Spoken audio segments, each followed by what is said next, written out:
مشاهدي قناة باستارز، أسعد الله أوقاتكم أينما كنتم. ناشد الفنان عماد الدوح السلطات وهو يذرف الدموع بعد أن رفضت المستشفيات التي ذكرها في إجراء العملية لأخته والتي هي في حالة حرجة. السلام عليكم الحباب، ان شاء الله تكونوا بلا، ان شاء الله تكونوا بخير. جامي تخيلت نهار في حياتي نطلع عليكم بهذا الصفه. انا الدوح عماد الدين، كاين اللي يعرفني كاين اللي ما يعرفنيش، راني فنان جزائري هنايا. ما عنديش يا ربي شهر تكرمت من عند المستشار رئيس الجمهوريه، ومن بعد في الواقع شوفوا واش يصرالي. بصح اللوم ماشي تاع الدوله، اللوم تاع اللي راهم من تحت. اختي راهي مريضه ايطا ديسي، البارح عطاوني بريا اونيرجونس، قالوا لي لازم توبيري الميكروب كلاها في رجلها اللي ما عندهاش 3 اشهر ملي خرجت من الانعاش، كانت على صدرها الميكروب حبط لها لرجلها.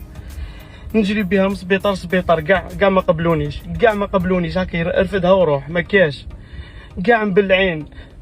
التالية كاع رحت لمصطفى باشا، قلت زعما مستشفى كبير جامعي اللي متمكنين فيه، رحت فما قعدت فم طايحه في الارض ما كاش. الطبيب ما تالي نهضر معاه الاخر الباب هكا باش نهضر معاه، توشيتو راح شكا بيا. انا ما باليش، انا راني انسان الحمد لله يا ربي، انسان الحمد لله اللي راني نمثل الجزائر.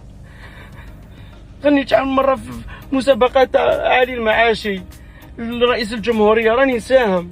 هاي الوزير الثقافه تعرفني. نتمنى من رئيس الجمهوريه يحلها عليا.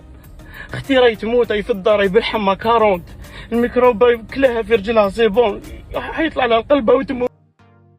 لعرض إعلاناتكم على باقة باستارز تواصلوا معنا عبر البريد الإلكتروني وتطبيق الانستغرام، وتشجيعا لنا اضغطوا على زر الإعجاب، واشتركوا في باستارز على مواقع التواصل الاجتماعي فيسبوك تيك توك انستغرام.